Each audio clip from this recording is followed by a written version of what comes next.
бой. Морской цели, крылатыми ракетами ООН.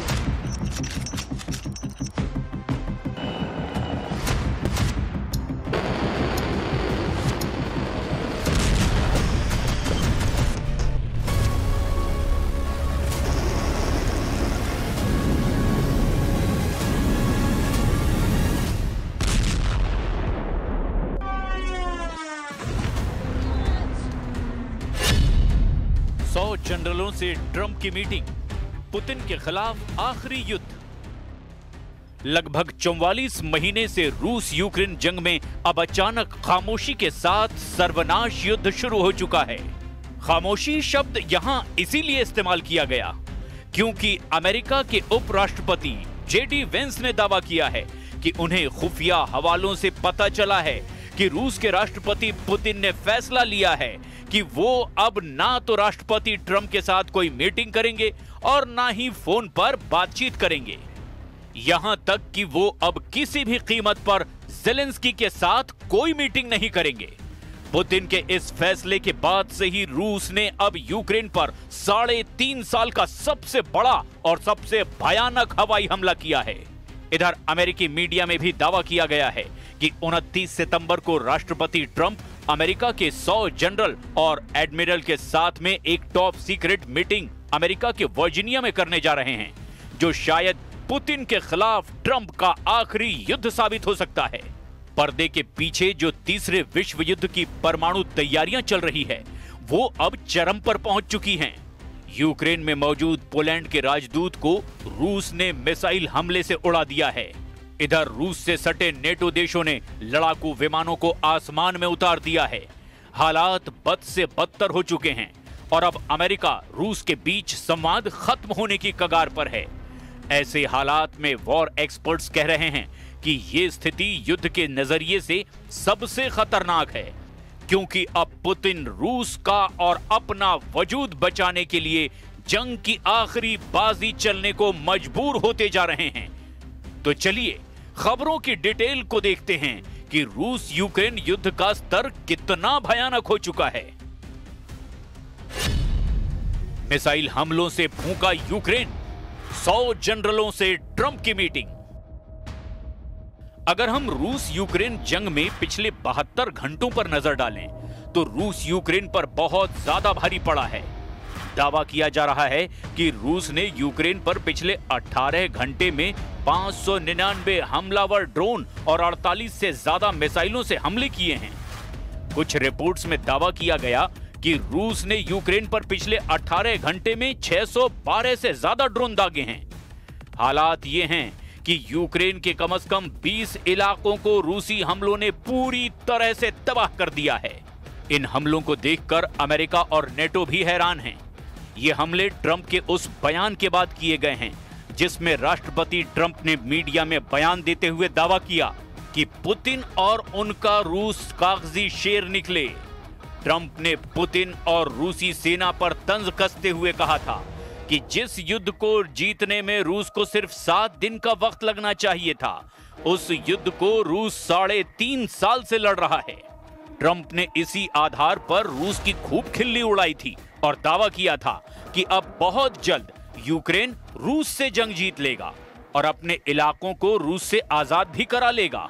Trump ने यह भी कहा था कि मुझे लगता है कि ज़ेलेंस्की पुतिन से ना सिर्फ अपने इलाके छीन लेंगे बल्कि वो रूसी इलाकों पर भी कब्जा कर सकते हैं।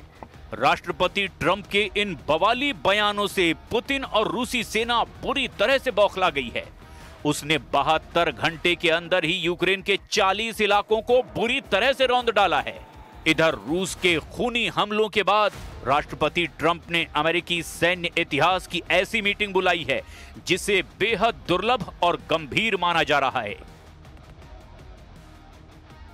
हम आपको इस एनिमेशन के जरिए यह समझाने की कोशिश कर रहे हैं कि राष्ट्रपति ट्रंप को सत्ता संभाले हुए 9 महीने हुए हैं।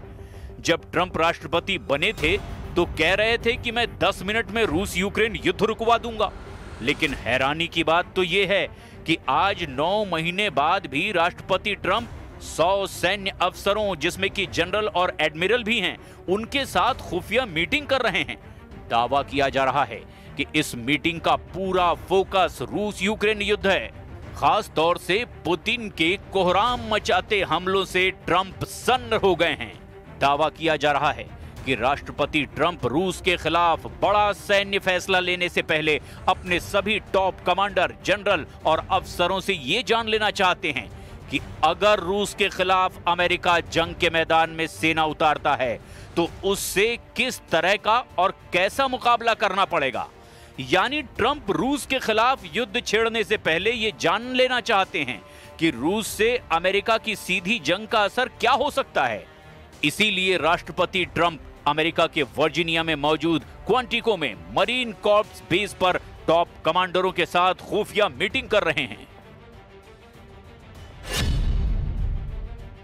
अब आप ये जान लीजिए कि राष्ट्रपति ट्रंप की इस सैन्य खुफिया मीटिंग को इतना अहम क्यों माना जा रहा है और क्यों यूक्रेन से लेकर यूरोप तक इस मीटिंग की इतनी चर्चा हो रही है। अमेरिकी राष्ट्रपति डोनाल्ड ट्रंप वर्जीनिया के क्वांटिको में अमेरिकी जनरलों और एडमिरल के साथ एक बैठक में शामिल हो रहे हैं।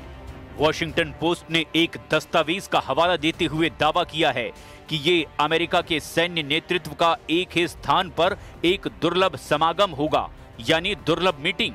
ट्रंप की इस बैठक में शामिल होने पर व्हाइट हाउस की ओर से कोई टिप्पणी नहीं आई है। अमेरिकी अधिकारियों ने रॉयटर्स को बताया कि बैठक का आदेश अमेरिका के रक्षा सचिव पीट हेग्सेथ ने दिया है, जिन्हें ट्रंप ने निर्देश दिया था। लगभग 1 घंटे तक चलने वाले इस कार्यक्रम के दौरान अन्य क्षेत्रों पर भी चर्चा कर सकते हैं। अमेरिका के सैन्य अफसरों, कमांडरों और जनरलों और एडमिरलों की यह मीटिंग 1 घंटे तक चलेगी। दावा किया जा रहा है कि दुनिया भर में मौजूद अमेरिका सैन्य अड्डों के कमांडर, जनरल और एडमिरल इस मीटिंग में शामिल हो रहे हैं। अमेरिका की सेनाएं दुनिया भर में फैली हुई हैं, जिनमें दक्षिण कोरिया, जापान और मध्य पूर्व जैसे दूर दराज के इलाके भी शामिल हैं। इसकी कमान 2, 3 और 4 सितारा जनरलों और एडमिरलों के हाथ में है। ट्रंप के साथ इस खुफिया मीटिंग में 100 सैन्य कमांडर और जनरलों के शामिल होने की खबर है। हम आपको ये भी बता दें कि अमेरिकी सेना में कुल मिलाकर 800 से भी ज्यादा जनरल और एडमिरल हैं, जो दुनिया के कई देशों और क्षेत्रों में हजारों सैनिकों का नेतृत्व करते हैं।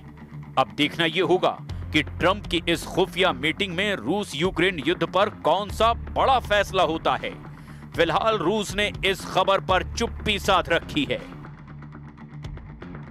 Более того, все чаще звучат угрозы применения силы против России, которая обвиняет в том, что она чуть ли не планирует напасть на Североатлантический альянс и Евросоюз. Президент Путин не раз развенчивал подобные провокации.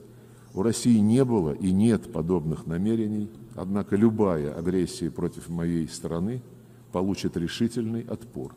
На этот счет не должно быть никаких сомнений у тех в НАТО и Евросоюзе, кто не только убеждает своих избирателей в неизбежности войны с Россией и заставляет их затягивать пояса, но и в открытую заявляет о подготовке к нападению на нашу Калининградскую область и другие российские территории.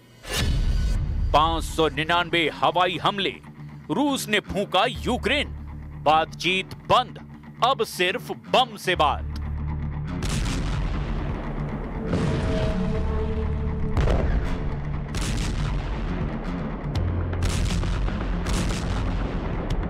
इधर रूस अब पूरी तरह से बारूद और बम से जवाब दे रहा है। पुतिन की तरफ से बयान आने बंद हो चुके हैं। यूक्रेन पर 599 हवाई हमलों से साबित हो गया है कि सितंबर का महीना यूक्रेन के लिए सितम साबित हुआ है। इधर पोलैंड भी रूसी हमलों की जद में बुरी तरह से झुलसता जा रहा है। पोलिश समाचार आउटलेट्स RMF24 ने पोलिश विदेश मंत्रालय के प्रवक्ता पावेल व्रोंस्की के हवाले से बताया कि हमले में यूक्रेन की राजधानी कीव में स्थित पोलैंड के दूतावास को रूसी हमले में भारी नुकसान हुआ है।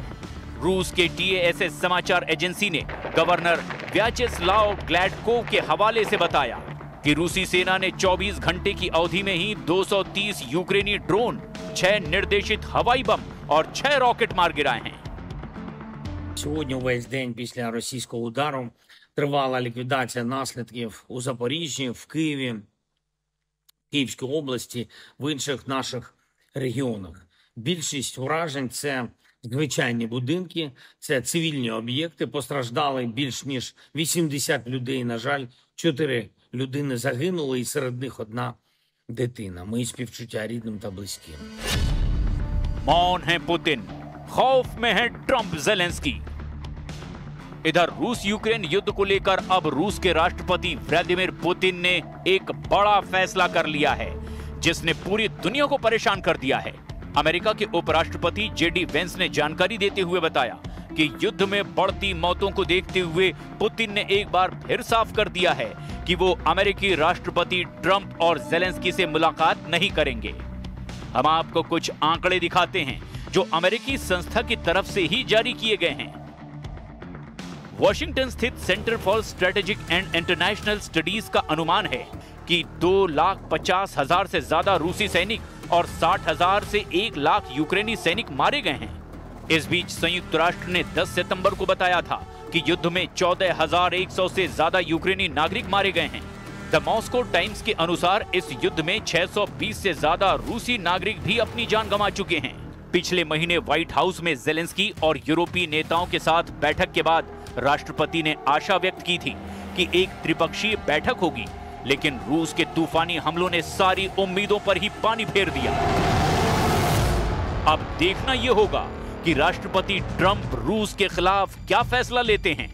लेकिन इतना तो तय है कि अगर अमेरिका ने रूस के खिलाफ सीधे मोर्चा खोला तो तीसरे विश्व युद्ध को फिर कोई नहीं रोक पाएगा और ऐसी स्थिति में परमाणु जंग में सब कुछ तबाह हो जाएगा।